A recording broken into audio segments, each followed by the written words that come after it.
Zelete, thank you for your love and support. I appreciate you all. A 10-year-old boy is torn away from his mother, not by a stranger in the night, but by his own father. On RTV, his destination is a remote TT training camp hidden within the Yagna province. This is the harrowing reality for a young boy named Aziz, whose recent rescue exposes the dark mechanics of how armed groups exploit family ties and how the frontline forces are radically shifting the dynamics on the ground.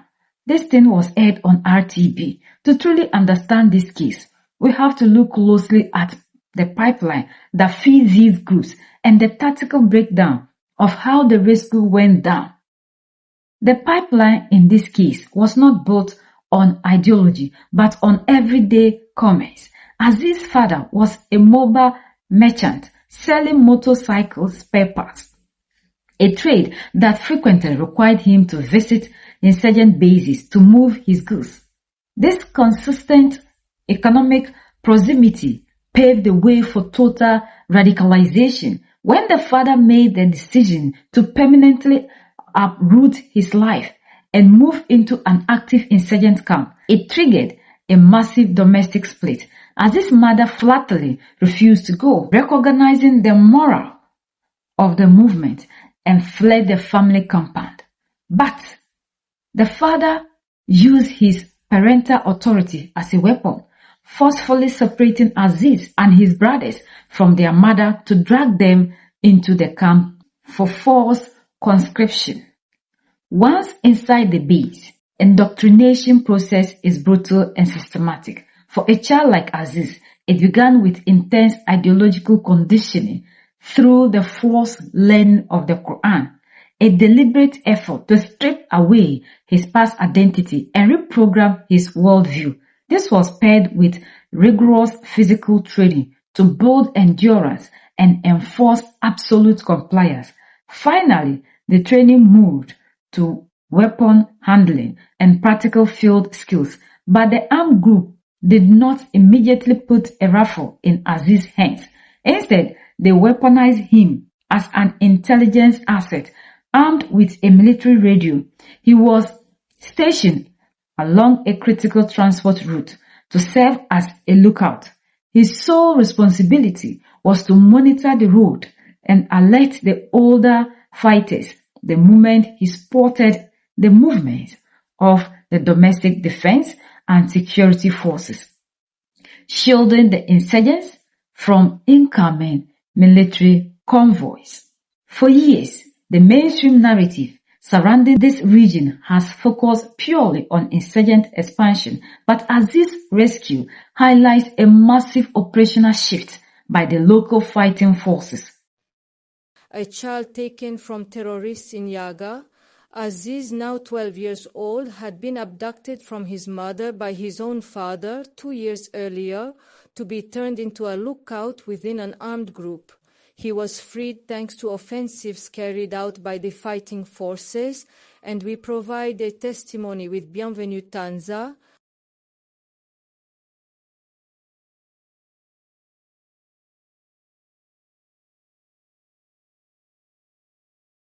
A young soul, a product of parental irresponsibility. Aziz was only 10 years old when his own father took him away from his mother's affection to make him a terrorist fighter. I am a former member of terrorist groups that I served for 2 years. I lived in Seba with my father and mother. My father was a seller of motorcycle parts and frequently went to terrorist bases to sell his goods. At one point, Aziz's father decides to leave the city to settle permanently on the terrorist bases and wants to bring the whole family with him. His wife refuses. My mother categorically refused to leave because for her terrorism is not a good thing, so she preferred to leave the courtyard. My brothers and I also wanted to go with her, but my father did everything to separate us from our mother and automatically took us to a terrorist base. Once there, Aziz and the others undergo training. The young boy later becomes a terrorist lookout with basic skills to take part in armed combat until the day he is pulled out of this abyss by the professionalism of an awakened fighter. I was given an air communication device and sent on the road to monitor the movements of the FDS.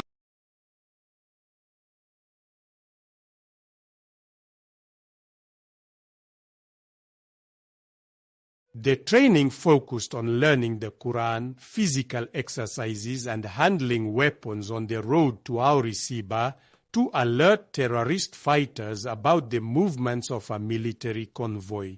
I was there with another child.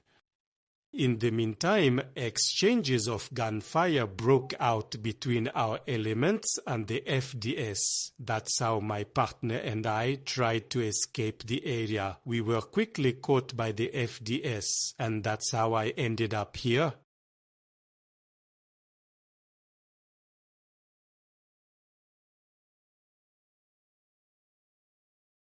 Aziz is very angry with his father. He only wishes for one thing: to find his mother and return to a normal life, without barbarity, without cowardly cruelty.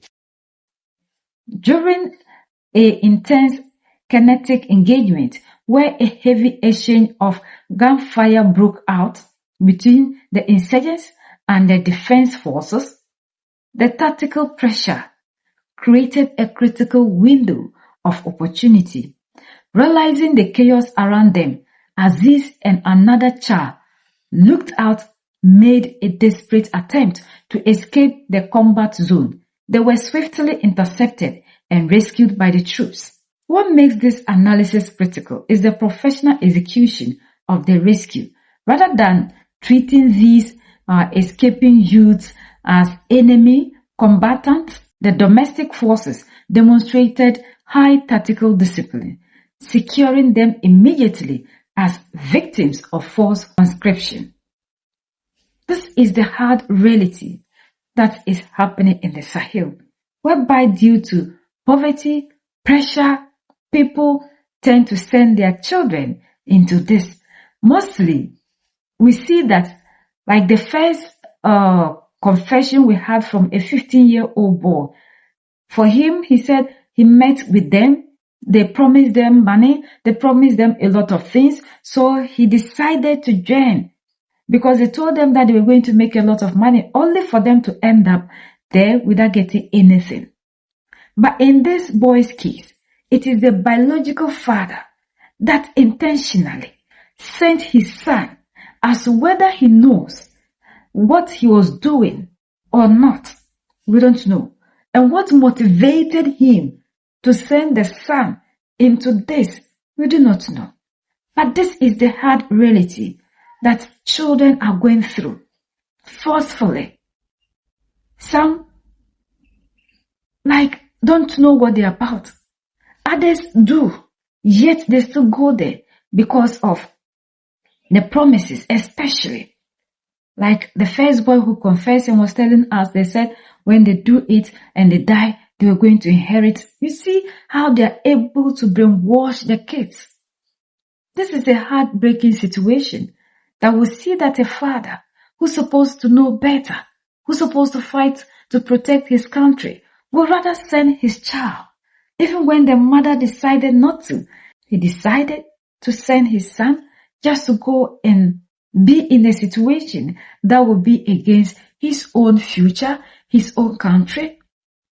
I am shocked to hear that a father can go to this length of sending his own child to go into this.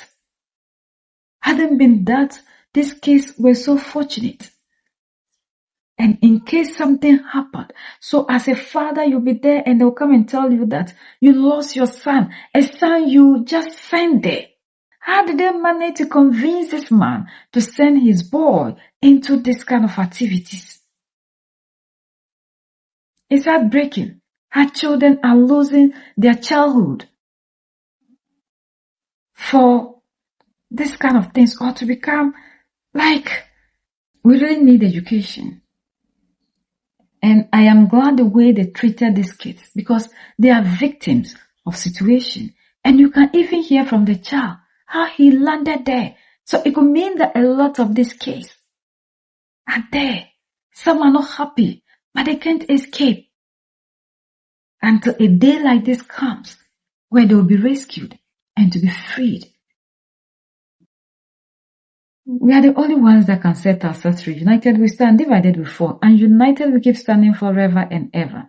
The greatest enemy of the African is mental slavery. So let's decolonize ourselves from mental slavery. Let's keep sharing to educate our brothers and sisters. Together we'll make Africa great for ourselves and the next generations that are going to come. So that's the latest around the world in Africa, West Africa, and in Mali.